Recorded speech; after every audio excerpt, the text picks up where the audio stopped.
कोकणातील प्रत्येक अपडेट जाणून घेण्यासाठी आजच माझे कोकणच्या सोशल मीडिया प्लॅटफॉर्मला लाईक, फॉलो आणि सबस्क्राईब करा. नमस्कार, मी प्रणाली भोसले. माझे कोकणच्या बातमीपत्रात आपल्या सर्वांचं मनपूर्वक स्वागत करते. बातमीपत्राला सुरुवात करण्याआधी पाहूयात हेडलाईन्स. TWJ घोटाळ्यात संकेत घाग अटकेत, गुन्हे शाखेची मोठी कारवाई. चिपळूण न्यायालयानं पोलीस कोठडी सुनावली, तपासाला वेग, आणखीन खुलासे होण्याची शक्यता. दापोली बस स्थानकाबाहेर पार्किंगमुळे वाहतूक कोंडी, विद्यार्थ्यांच्या पायावरून एसटीचे चाक. सामाजिक कार्यकर्त्यांचा उपोषणाचा इशारा, नगरपंचायतकडून नो पार्किंग फलक आश्वासित. प्लाझा दुकानदारांना नोटीस देणार प्रशासन. रत्नागिरी जिल्ह्यात 5 फेब्रुवारीपर्यंत मनाई आदेश, कायदा सुव्यवस्थेसाठी प्रशासन अलर्ट मोडवर. निवडणूक आणि सणांच्या पार्श्वभूमीवर निर्णय, शस्त्रे जमावबंदीवर कडक निर्बंध, मोर्चा आणि सभांसाठी लेखी परवानगी आवश्यक. आणि पनवेलमध्ये उमेदवारी मागे घेण्यावरून तणाव, तहसीलदार कार्यालयाबाहेर गोंधळाचं वातावरण. 15 लाखांची ऑफर दिल्याचा आरोप, पोलीस निरीक्षकांची तत्पर मध्यस्थी. पाहुयात सविस्तर वृत्त. रत्नागिरी जिल्ह्यात विशेषतः चिपळूण तालुक्यात गाजत असलेल्या TWJ कंपनी घोटाळा प्रकरणात आर्थिक गुन्हे शाखेनं मोठी कारवाई केली आहे. या बहुचर्चित आर्थिक फसवणूक प्रकरणातील मुख्य सूत्रधार समीर नार्वेकर याचा भागीदार म्हणून ओळखला जाणारा संकेत घाग याला पोलिसांनी अटक केली आहे. अटक केल्यानंतर संकेत घाग याला चिपळूण न्यायालयात हजर करण्यात आलं. न्यायालयानं त्याला सुमारे 7 दिवसांची पोलीस कोठडी सुनावली आहे. या अटकेनंतर काही काळासाठी पोलीस प्रशासन आणि फसवणूक झालेल्या गुंतवणूकदारांमध्ये तणावाचं वातावरण निर्माण झाल्याचं पाहायला मिळालं. दरम्यान या प्रकरणाला राजकीय रंग देखील चढू लागल्याची चर्चा आहे. चिपळूणमध्ये राज्याचे गृहमंत्री आणि मुख्यमंत्री देवेंद्र फडणवीस यांची सभा होणार असल्यानं ही कारवाई त्या पार्श्वभूमीवर करण्यात आली का, असा सवाल काही नागरिकांकडून उपस्थित केला जातोय. TWJ घोटाळ्याचा तपास सध्या वेगानं सुरू असून आर्थिक गुन्हे शाखेकडून लवकरच आणखीन धक्कादायक खुलासे होण्याची शक्यता वर्तवली जाते. रत्नागिरी जिल्ह्यात अंमली पदार्थांविरोधात कारवाई अधिक तीव्र करण्यासाठी नार्को कोऑर्डिनेशन यंत्रणेच्या जिल्हास्तरीय समितीची महत्त्वाची बैठक पार पडली आहे. या बैठकीत जिल्हाधिकारी मनोज जिंदाल यांनी पोलीस विभागानं अधिक सतर्क राहून गुप्त माहिती आणि इंटेलिजन्स नेटवर्क मजबूत करण्याच्या सूचना दिल्यात. कोस्ट गार्डने सागरी मार्गांवर बोटींची तपासणी वाढवावी, तर पोलिसांनी पेट्रोलिंग वाढवत गोपनीय जाळे विस्तारावे, असं त्यांनी सांगितलंय. साताऱ्यात मोठ्या प्रमाणात अंमली पदार्थ सापडल्याच्या पार्श्वभूमीवर प्रत्येक विभागानं अलर्ट मोडवर काम करावे, असे निर्देश देण्यात आले आहेत. मच्छीमार बोटींवर काम करणाऱ्या काही कामगारांच्या माध्यमातून अंमली पदार्थांचा पुरवठा होण्याची शक्यता तपासण्यास सांगण्यात आली असून मच्छीमारांची मदत घेण्याचं आवाहन करण्यात आले. शिक्षण विभागानं विद्यार्थ्यांमध्ये जनजागृती मोहीम राबवावी, तर कृषी आणि वन विभागानं गांजाची बेकायदेशीर लागवड रोखण्यासाठी सतर्क राहावे, असे स्पष्ट करण्यात आले आहे. जिल्ह्यात अंमली पदार्थांविरोधात अधिकाधिक कारवाया करण्याचा निर्धार यावेळी व्यक्त करण्यात आला आहे. अपघातानंतर एसटी चालकांना अधिक सुरक्षित आणि जबाबदार वाहन चालक बनवण्यासाठी विशेष प्रशिक्षण दिले जाते. मात्र दापोली आगारातील 2 चालकांनी प्रशिक्षण प्रक्रियेचीच खिल्ली उडवल्याचा प्रकार समोर आलाय. अपघात झाल्यानंतर या दोघांना 15 दिवसांच्या प्रशिक्षणासाठी पाठवण्यात आलं होतं, परंतु प्रशिक्षण वाहनात असतानाच त्यांनी नृत्य करत, व्हिडिओ करत तो सोशल मीडियावर अपलोड केला. हा व्हिडिओ व्हायरल झाल्यानंतर प्रवासी आणि नागरिकांमध्ये संताप व्यक्त होतोय. प्रशिक्षणाच्या काळात अशा प्रकारे निष्काळजीपणा होतो कसा? प्रशिक्षण वाहनाचे प्रमुख त्यावेळी काय करत होते, असा सवाल आता उपस्थित केला जातोय. सुरक्षित प्रवासाची जबाबदारी असलेल्या चालकांकडूनच अशा प्रकारे वर्तन होत असल्यानं एसटी प्रशासनाच्या शिस्तीवर प्रश्नचिन्ह निर्माण झाले. या दोन्ही चालकांवर रत्नागिरी एसटी विभागाचे प्रमुख काय कारवाई करणार, याकडे आता सर्वांचे लक्ष लागले आहे. दापोली बस स्थानक परिसरातील बेशिस्त पार्किंगमुळे गंभीर अपघाताचा प्रकार समोर आलाय. बस स्थानकाच्या आवारात एका विद्यार्थ्याच्या पायावरून एसटी बसचे चाक गेल्यानं तो जखमी झाला. ही घटना ताजी असतानाच बस स्थानकासमोर असलेल्या क्रिस्टल प्लाझा येथे दुकानात जाण्यासाठी नागरिक रस्त्याच्या कडेला वाहन लावून असलेल्या मोठ्या प्रमाणात वाहतूक कोंडी होत आहे. खेडच्या बाजूने येणाऱ्या एसटी बस चालकांना बस स्थानकात प्रवेश करताना मोठ्या अडचणींना सामोरे जावे लागत असून अपघाताचा धोका वाढत असल्याची तक्रार सामाजिक कार्यकर्ते स्वरूप महाजन यांनी केली होती. या समस्येकडे लक्ष वेधण्यासाठी त्यांनी उपोषणाचा इशाराही दिला होता। यावर दापोली नगरपंचायतचे मुख्याधिकारी महादेव रोडगे यांनी संबंधित ठिकाणी नो पार्किंग फलक लावण्याचे तसेच क्रिस्टल प्लाझाच्या गाळेधारक आणि सदनिका धारकांना योग्य पार्किंग व्यवस्था करण्याबाबत नोटीस देण्याचे आश्वासन दिले। आता नगरपंचायत प्रशासन प्रत्यक्ष कारवाई कधी करते याकडे सर्वांचं लक्ष लागलं आहे। दिनांक 13 जानेवारीला जो एस टी स्टँडमध्ये एका कॉलेजच्या मुलाचा ॲक्सिडेंट झाला, ज्याच्या पायावरून एस टी गेली। आजही तो मुलगा दवाखान्यामध्ये ॲडमिट आहे। त्या संदर्भात त्याच ठिकाणी मी प्रेसमध्ये बोलताना सांगितलेलं होतं की 26 जानेवारी 2026पर्यंत जर प्रशासनाने ते तिथलं पार्किंग अनधिकृत पार्किंग बंद केलं नाही तर उपोषणाचा इशारा दिला होता। त्यानुसार आज मी या ठिकाणी मुख्याधिकारी दापोली यांना ज्यावेळेस भेटलो त्यांनी मला लेखी आश्वासन दिलेलं आहे की 24 तासाच्या आत त्या ठिकाणी नो पार्किंग झोन म्हणून आम्ही उद्या बोर्ड लावतो। तसेच पुढील 10 दिवसात राणी कॉम्प्लेक्स आणि क्रिस्टल प्लाझा ह्या ज्या 2 इमारती आहेत बस स्टँडच्या समोरच्या, या दोन्ही इमारतींना त्यांनी पत्रव्यवहार केलेला आहे आणि पुढील 10 दिवसाच्या आत त्यांचं पार्किंग त्यांच्याकडे येणाऱ्या ग्राहकांना किंवा त्यांच्या गाळेधारकांना उपलब्ध करून द्यावं असं त्यांनी मला लेखी पत्रात दिलेलं आहे। आणि तिसरा मुद्दा असा आहे की त्या ठिकाणी नो पार्किंग झोन झाल्यानंतर पोलीस प्रशासन असेल किंवा दापोली नगरपंचायत असेल, तिथलं जे संपूर्ण पार्किंग बंद करण्याच्या दृष्टीने आज मला त्यांनी आश्वासन दिलं आहे। त्यामुळे 10 फेब्रुवारीपर्यंत मी माझं उपोषण स्थगित करत आहे। रत्नागिरी जिल्ह्यात कायदा आणि सुव्यवस्था अबाधित राखण्यासाठी प्रशासनानं मोठा निर्णय घेतलाय। 22 जानेवारीपासून ते 5 फेब्रुवारीपर्यंत संपूर्ण जिल्ह्यात प्रतिबंधात्मक मनाई आदेश लागू करण्यात आले आहेत। अपर जिल्हा दंडाधिकारी चंद्रकांत सूर्यवंशी यांनी महाराष्ट्र पोलीस अधिनियम कलम 37 नुसार हे आदेश जारी केले आहेत। या कालावधीत जिल्ह्यात माघी गणेशोत्सव, संत तुकाराम जयंती, प्रजासत्ताक दिन यांच्यासारखे सण उत्सव तसेच जिल्हा परिषद आणि पंचायत समिती निवडणुकीची आचारसंहिता लागू असल्यानं विविध सभा, आंदोलन आणि राजकीय कार्यक्रमांची शक्यता आहे। त्यामुळे कोणताही अनुचित प्रकार घडू नये यासाठी प्रशासन सतर्क झाले आहे। या आदेशानुसार शस्त्रे, स्फोटक पदार्थ बाळगणे, 5 पेक्षा जास्त लोकांनी परवानगीशिवाय एकत्र येणे, घोषणा देणे, मिरवणुका काढणे यावर निर्बंध घालण्यात आले आहेत। मात्र अंत्ययात्रा, विवाह सोहळे, धार्मिक विधी आणि शासकीय कार्यक्रमांना सूट देण्यात आली आहे। कोणतीही सभा किंवा मोर्चा काढण्यासाठी संबंधित अधिकाऱ्यांची लेखी परवानगी आवश्यक राहणार आहे। राज्यात जिल्हा परिषद आणि पंचायत समिती निवडणुकीची रणधुमाळी सुरू असताना पनवेलमध्ये एक नाट्यमय घडामोड घडली आहे। उमेदवारी अर्ज मागे घेण्याच्या शेवटच्या दिवशी आदई पंचायत समिती गणात राजकीय वातावरण अचानक तापले। महाविकास आघाडीच्या मैत्रीपूर्ण लढतीदरम्यान शिवसेना उद्धव बाळासाहेब ठाकरे पक्षाच्या उमेदवार अनिता डांगरकर यांना 15 लाख रुपयांचं आमिष दाखवून अर्ज मागे घेण्याचा प्रस्ताव दिल्याचा आरोप करण्यात आलाय। या आरोपानंतर तहसीलदार कार्यालयाबाहेर शिवसेनेच्या कार्यकर्त्यांनी मोठा गोंधळ घालत पोलिसांशी हुज्जत घातली। परिस्थिती तणावपूर्ण होताच पनवेल शहर पोलीस ठाण्याचे निरीक्षक नितीन ठाकरे तात्काळ घटनास्थळी दाखल झाले। त्यांनी प्रसंगावधान राखत संबंधित पदाधिकाऱ्यांना पोलीस ठाण्यात बोलावून वरिष्ठ नेत्यांसोबत बैठक घेत मध्यस्थी केली आहे। बैठकीनंतर महाविकास आघाडीने मैत्रीपूर्ण लढत टाळण्याचा निर्णय घेत शिवसेना उमेदवाराचा अर्ज मागे घेण्याचा निर्णय जाहीर केला। त्यामुळे आता आदई पंचायत समिती गणात शेकापचे विलास फडके आणि भाजपचे भूपेंद्र पाटील यांच्यात थेट लढत रंगणार आहे।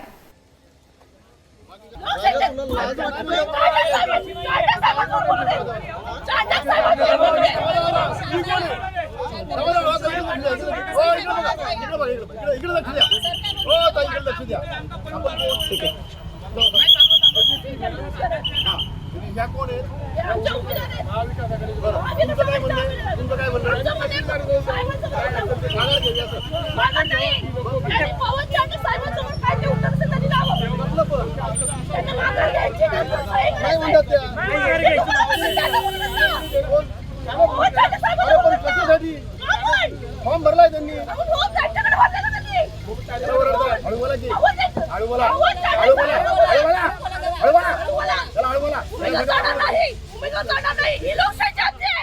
उमेदवारी अर्ज मागे घेण्याच्या शेवटच्या दिवशी महाडमधून शिंदे शिवसेनेसाठी मोठी राजकीय घडामोड घडली आहे। महाड पंचायत समिती निवडणुकीतील सवाने धामणे गावातून शिंदे शिवसेनेचे उमेदवार अनिल जाधव हे बिनविरोध निवडून आले आहेत। त्यांच्या विरोधात उभे असलेल्या सर्व उमेदवारांनी अखेरच्या दिवशी आपली उमेदवारी मागे घेतल्यानं हा मार्ग मोकळा झाला। या बिनविरोध विजयामुळे महाड तालुक्यात शिंदे शिवसेनेत उत्साहाचं वातावरण निर्माण झालंय। निवडणुकीच्या पार्श्वभूमीवर हा विजय पक्षासाठी शुभसंकेत मानला जातोय। मंत्री भरत गोगावले यांचे सुपुत्र विकास गोगावले यांनी शिवसैनिकांना पेढे भरवत आनंद साजरा केला। कार्यकर्त्यांनी जल्लोष करत घोषणाबाजी केली। पंचायत समिती निवडणुकीत हा पहिलाच बिनविरोध निकाल असल्यानं महाडमधील राजकीय वातावरण आणखी रंगतदार होण्याची शक्यता व्यक्त केली जाते। जे काम करता आज आमचा गणेश कामकर थोडासा आमच्यापासून नाराज होता, परंतु काही नाराजी वैयक्तिक काय नसते, परंतु विचाराची थोडीशी नाराजी होती त्याच्यावर। आणि ती नाराजी आम्ही त्याला संपवून टाकलेली आहे आणि आज मोठं मन यांनी दाखवून पुन्हा शिवसेनेमध्ये आणि शिवसेनेवरती विश्वास ठेवून आज त्यांनी सीट या ठिकाणी माघार घेतलेली आहे, जी राष्ट्रवादी काँग्रेस पक्षाकडून तो लढवत होता। आणि तिथं शिवसेनेचे आमचे अनिल जाधव हे उमेदवार तिथं अधिकृतपणे होते, तर त्यापैकी आमच्या गणेशची सीट माघार घेतलेली आहे आणि त्याबद्दल मी त्याचा आभार मानतो आणि त्याचं अभिनंदनही करतो की हा भरत शेठच्या विजयाचा पहिला सिंहाचा वाटा कोणी दिला असेल। रायगड जिल्हा परिषद आणि पंचायत समिती निवडणुकांच्या पार्श्वभूमीवर शिवसेना शिंदे गटाने आपल्या उमेदवारांची अंतिम यादी जाहीर केली आहे। तळा तालुक्यातील तालुका प्रमुख प्रद्युम्न ठसाळ यांनी ही घोषणा केली आहे। बोरगर हवेली 85 पंचायत समिती गणातून आधी उमेदवारी अर्ज भरलेले अनंत वामन खराडे यांनी आपला अर्ज मागे घेतलाय, त्यामुळे या जागी आता संतोष नामदेव आमले यांना अधिकृत उमेदवारी जाहीर करण्यात आली असल्याची माहिती ठसाळ यांनी दिली। या घोषणेवेळी कोर कमिटी सदस्य लीलाधर खातू, शहर प्रमुख राकेश वडके तसेच शिवसेनेचे सर्व उमेदवार आणि पदाधिकारी उपस्थित होते। उमेदवार जाहीर झाल्यानंतर कार्यकर्त्यांमध्ये उत्साहाचं वातावरण निर्माण झालं असून आगामी निवडणुकीत शिवसेना शिंदे गट दमदार कामगिरी करेल असा विश्वास पदाधिकाऱ्यांनी व्यक्त केला आहे। 44 जिल्हा परिषद गटातून जे उमेदवार आमचे फायनल झालेले आहेत ते जिल्हा परिषदेचे उमेदवार आमचे रोहिणी रमेश पिंपले यांची उमेदवारी फायनल झालेली आहे। त्याचप्रमाणे 88 मांदाड गणातून पंचायत समितीचे आमचे उमेदवार रोशनी रमेश तांदलेकर यांचा उमेदवारी आज अर्ज फायनल झालेला आहे। त्याचप्रमाणे 87 राहटड गणातून आमचे उमेदवार चंद्रकांत विठ्ठल मोहन यांची उमेदवारी फायनल झाली आहे। तरी मी सर्व जनतेला आवाहन करतो, विनंती करतो की ह्या आमच्या उमेदवार हे शिवसेना शिंदे गटाचे उमेदवार यांची निशाणी धनुष्यबाण आहे, तर या शिवसेनेच्या उमेदवारांना आपण धनुष्यबाणावरती मतदान करून भरपूर मतांनी प्रचंड मतांनी विजयी करा आणि परिवर्तन घडवून आणूया, आपण बदल घडवूया आणि विकास लोकांचा करूया, एवढंच मी आवाहन करतो। पेण तालुक्यातील वडखळ येथे जिल्हा परिषद उमेदवारांच्या प्रचारादरम्यान पनवेलचे आमदार प्रशांत ठाकूर यांनी पक्षांतर करणाऱ्यांवर कडक शब्दात टीका केली आहे। भाजप सोडून शिंदे गटात गेलेल्या मिलिंद पाटील यांचे नाव न घेता त्यांनी बंडखोरांना कडक इशारा दिलाय। ज्यांनी पक्षाची प्रतारणा केली त्यांच्यासाठी आता भाजपचे दरवाजे कायमचे बंद झालेत असं ते म्हणाले। यावेळी आमदार ठाकूर यांनी मिलिंद पाटील यांच्या बंडावर जोरदार प्रहार करत कार्यकर्त्यांना एकसंघ राहण्याचं आवाहन दिलंय। निवडणुकीच्या पार्श्वभूमीवर विरोधक जनतेची दिशाभूल करत असून त्यांना त्यांची योग्य जागा दाखवून देणं हे प्रत्येक कार्यकर्त्याचं कर्तव्य आहे असं आवाहन त्यांनी केलं आहे। वडखळ इंद्रनगर येथील सभेत प्रभाकर म्हात्रे, प्रदीप म्हात्रे आणि विवेक म्हात्रे यांच्या प्रचारासाठी ठाकूर उपस्थित होते। यावेळी कार्यकर्त्यांनी गाफील न राहता घराघरात जाऊन पक्षाचा विचार पोहोचवावा आणि संभ्रम दूर करावा असं त्यांनी ठणकावून सांगितलंय। या प्रचार सभेला स्थानिक सरपंच, पदाधिकारी आणि भाजप कार्यकर्ते मोठ्या संख्येने उपस्थित होते। त्याचबरोबरीनं आज या ठिकाणी पक्षाच्या बरोबरीनं जे राहिले ते पक्षाच्या बरोबरीनं राहून पक्षाच्या योजना ज्यांच्या मार्फत लोकांपर्यंत नेल्या त्यांना हे सगळं आम्ही केलं असं वाटतं, त्यांना सुद्धा त्यांची जागा दाखवून देणं हे कार्यकर्ता म्हणून आपल्या सगळ्यांचं कर्तव्य आहे। त्यामध्ये आपण कुठेही कमी पडता कामा नये। घरोघरी जाऊन लोकांची कुठेतरी दिशाभूल केली जाते, घरोघरी जाऊन लोकांच्या मनामध्ये संभ्रम पसरवण्याचा प्रयत्न केला जातो। आज जे पक्षापासून बाजूला गेले, पक्षाचे दरवाजे त्यांना बंद झाले, हा संदेश सुद्धा आपल्याला लोकांपर्यंत पोहोचवायचा आहे। त्याच्यासाठी आपण सगळेजण सज्ज होऊया इतकंच या ठिकाणी सांगतो। रायगड जिल्ह्यातील पेण येथे आज राज्याचे मुख्यमंत्री देवेंद्र फडणवीस यांची भव्य प्रचार सभा आयोजित करण्यात आली आहे।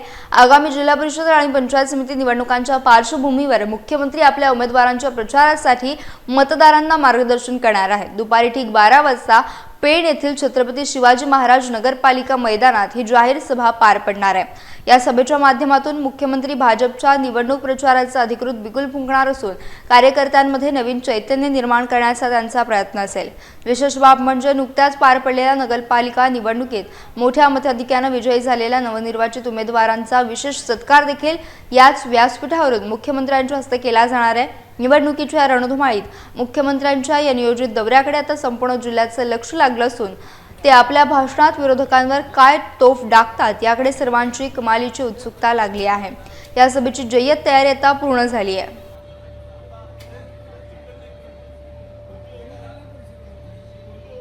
महाराष्ट्र राज्य अपंग कर्मचारी संघटनेचे राज्याध्यक्ष आणि रायगड जिल्हा परिषद अलिबाग येथील समाज कल्याण विभागात कार्यरत असलेले साईनाथ पवार यांना 2025चा मानाचा दादासाहेब फाळके पुरस्कार प्रदान करण्यात आला। दिव्यांग व्यक्तींच्या हक्कांसाठी, पुनर्वसनासाठी आणि सामाजिक न्यायासाठी त्यांनी अनेक वर्षांपासून अत्यंत निष्ठेने आणि समर्पित भावनेने कार्य केले। त्यांच्या या उल्लेखनीय कामगिरीची दखल घेत कैलासवासी दादासाहेब फाळके चित्रपट युनियनच्या वतीने हा पुरस्कार देण्यात आला आहे। मुंबईतील प्रभादेवी येथील रवींद्र नाट्य मंदिरात 25 जानेवारी 2026 रोजी झालेल्या भव्य सोहळ्यात मराठी अभिनेते अरुण नलावडे यांच्या हस्ते त्यांचा सन्मान करण्यात आला। या कार्यक्रमाला चित्रपटसृष्टीतील कलाकार, सामाजिक क्षेत्रातील मान्यवर आणि विविध क्षेत्रातील दिग्गज उपस्थित होते। या यशानंतर सहकार्य अपंग कल्याणकारी संस्थेचे पदाधिकारी तसेच रोहा आणि तळा तालुक्यातील सामाजिक कार्यकर्त्यांकडून साईनाथ पवार यांच्यावर अभिनंदनाचा वर्षाव होत आहे। रत्नागिरी जिल्ह्यातील खेड येथील लोटे परशुराम उद्योजक संघटनेच्या वतीने आयोजित कोकण गौरव पुरस्कारांचा वितरण सोहळा नुकताच अत्यंत दिमाखात पार पडला। या कार्यक्रमाला महाराष्ट्र चेंबर्स ऑफ कॉमर्सचे अध्यक्ष रवींद्र माणगावे आणि नीता केळकर यांची प्रमुख उपस्थिती होती। यावर्षीचा वैयक्तिक कोकण गौरव पुरस्कार अखिल भारतीय पेट्रोल पंप चालक मालक संघटनेचे अध्यक्ष उदय लोध यांना प्रदान करण्यात आला। लोध यांनी पेट्रोल पंप चालकांच्या समस्या प्रभावीपणे मांडण्यासोबतच सामाजिक कार्यात देखील मोठे योगदान दिले। तसेच संस्थात्मक श्रेणीत जिद्द मतिमंद मुलांची शाळा या संस्थेला विशेष गौरव करण्यात आला। या दिमागदार सोहळ्याचे आयोजन लोटे परशुराम उद्योजक संघटनेचे अध्यक्ष ॲडव्होकेट राज आमरे, सचिव राजकुमार जैन आणि खजिनदार मिलिंद बारटक्के यांच्या नेतृत्वात करण्यात आले। यावेळी रत्नागिरी जिल्हा फेडरेशन ऑफ कॉमर्सचे पदाधिकारी, उद्योजक आणि स्थानिक मान्यवर मोठ्या संख्येने उपस्थित होते। हा सोहळा कोकणातील कर्तृत्व आणि सामाजिक बांधिलकीचा गौरव करणारा ठरला आहे।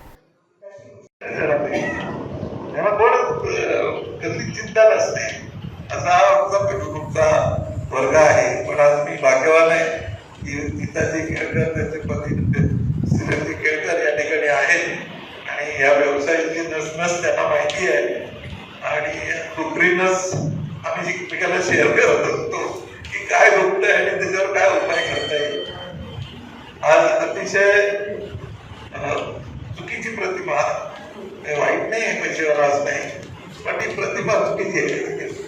तुम्हाला तसं बँकेच्या कॅशियरला रोज हाताला भरपूर नोटा लागतात, पण संध्याकाळी घरी जाताना ते पैसे त्याचे नसतात। यासह बातमीपत्रात वेळ झाली इथेच थांबण्याची, भेटूयात नवीन बातमीपत्रासह। तोपर्यंत तुम्ही कुठेही जाऊ नका, पाहत राहा फक्त माझे कोकण।